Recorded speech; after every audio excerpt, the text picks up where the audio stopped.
Hello and welcome to your weekly forecast on how to planet. So this is the overview of the entire week for you to look at the moon phases and the nakshatras that will be changing every day. So we all know the planets of the day stay the same. Sunday is ruled by the sun, Monday by the moon, Tuesday Mars, Wednesday Mercury, Thursday Jupiter, Friday Venus, and Saturday Saturn.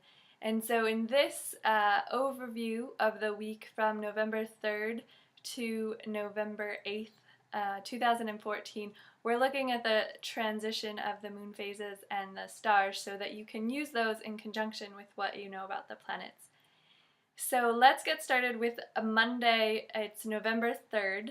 Again, it's ruled by the moon, so you want to tap into the moon energies, and we'll have a short practice for each of these days that you can do. Now the actual moon phase of Monday, it begins in the 12th waxing moon. We're growing much larger, we're very close to the full moon. And the 12th moon is all about comforts.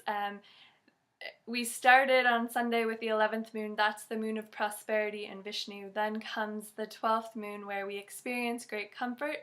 And then it bridges a little bit more where it gives us the energy to share with others.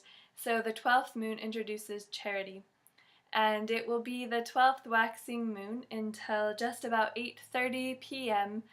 Pacific Daylight Time, in which it changes to the 13th waxing moon, and this is Pradosham. It's most likely too late Pacific time to do any of the Pradosham techniques because it will already be dark, so you'll want to do them on Tuesday. But the 13th moon brings the energy of clearing karma. So I like to think of it as all the negativity we hold within us, the negative thought patterns, the ignorance we have, the limitations we put on ourselves, any type of anxious energy, if you're feeling at all depressed or down. These are all negative energies that hold you back that you can clear on Pradosham, so take advantage of this 13th moon.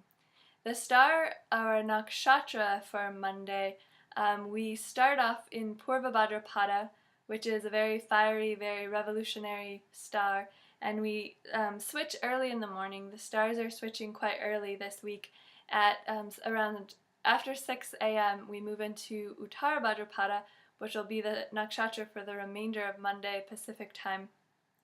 And Uttara Bhadrapada is a great star for business development if you're making money.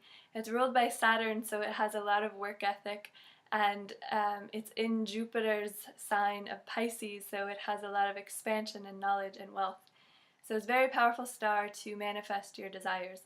Again, I always mention it's Bill Gates' star, so if you want to think of someone who has this star, who was born in this star, that you can follow that idea, it's that type of success on a very grand scale.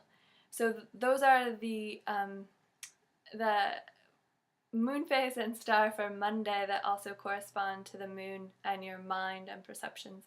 Then on Tuesday is when you really want to use that 13th waxing moon to do your Pradosham rituals.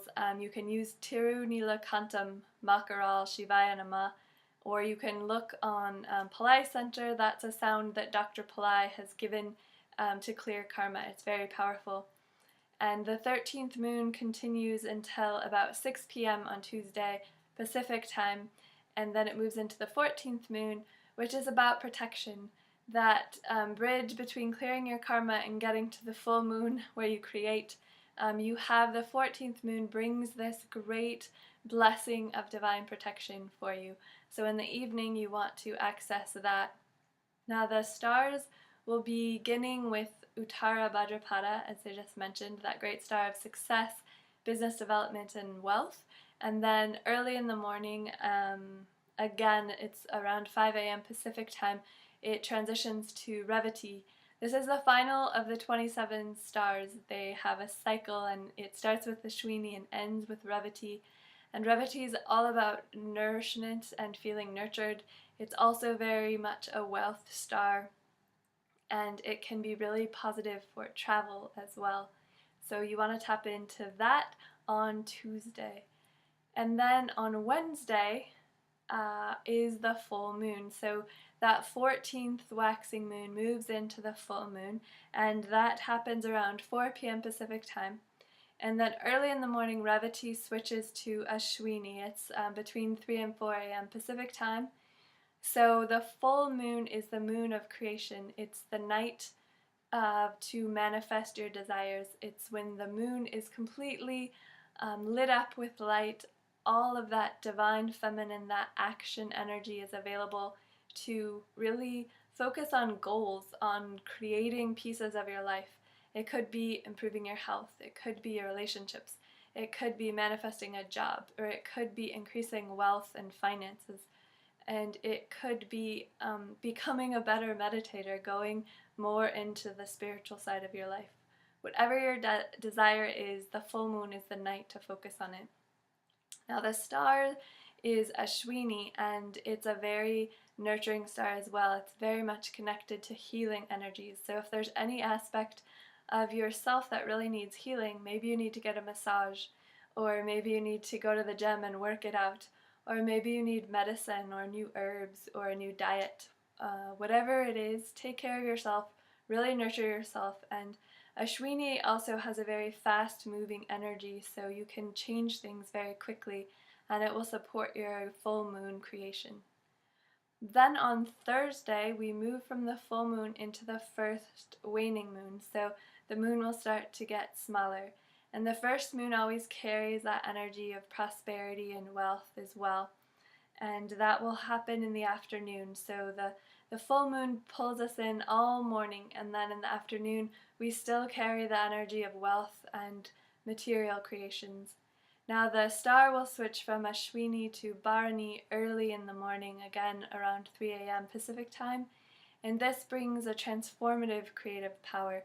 So Bharani is connected to the female reproductive organs and actually the creative process, and it can also bring you great name and fame. So it's very much transitioning and creating. And then on Friday, we look at the moon phase from the first to the second waning moon, and this brings up relationships and love. So again, it's an afternoon switch. The morning will be the first waxing moon, and in the afternoon, around 1 p.m. Pacific time, you move into the second waning moon, and you look at areas of love and relationship in your life. It's very positive on a Friday to have that relationship energy, as Venus rules Friday and relationships. And then the star will be Kritika.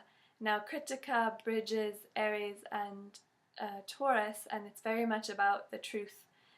It's represented by cutters or a knife or something sharp that actually cuts through everything and finds the truth. So it can be quite harsh, but it's very powerful because you're getting to the truth. And Kritika is connected to the Pleiades, the cluster of stars that you can see in the northern hemisphere and have a very profound effect on the earth plane right now. Then Saturday, we switch from the second waning moon to the third waning moon in the afternoon, and this brings more divine blessings. So we've gone through material prosperity and relationships, and now we're pulling in the divine support again to help our mind find that balance and that peace. And then after Kritika comes Rohini. The star Rohini will be quite early in the morning, so just after midnight and all day on Saturday. Rohini is where the moon is most comfortable in all of the stars. It's the favorite of the moon, some people say. It's a very gentle, a very prosperous, a very luxurious, a very feel-good star, which can be beneficial on a Saturday as you're dealing with more of the Saturn energy to work and have patience and stick with something. So you'll have that as well as that energy to just enjoy life and really take care. So see how you do with those two opposite energies on Saturday and use them to your best ability to work hard and enjoy your life. The work hard, play hard method for Saturday. And finally, we'll even look at Sunday the 9th. It is ruled by the sun, obviously, and then it will be the fourth waning moon, and this is the moon to clear obstacles. So I wanted to mention this, the fourth moon is the moon of Ganesha. You can use that archetype, you can take a coconut and actually break the coconut, and it will break obstacles in your life. And the star is Mrigashira, so it's a very curious, a very gentle star, and it's one that has action potential with Mars being the ruler of the star, but it has a very gentle and very mental quality to really explore a lot of curiosities. So that will be Sunday the 9th. Again, all of these days are ruled by a planet, and you want to focus on that planet, which we'll do in our individual meditation practice. So this is an overview, an overarching look at the flow of the moon, which is directly corresponding with your mind and how you see, understand, and feel in the world. So I hope this helps for November 3rd through the 9th, and please join us for the individual days to look at a very quick invocation for planet, moon, and star. Thank you, and we'll see you on each individual day.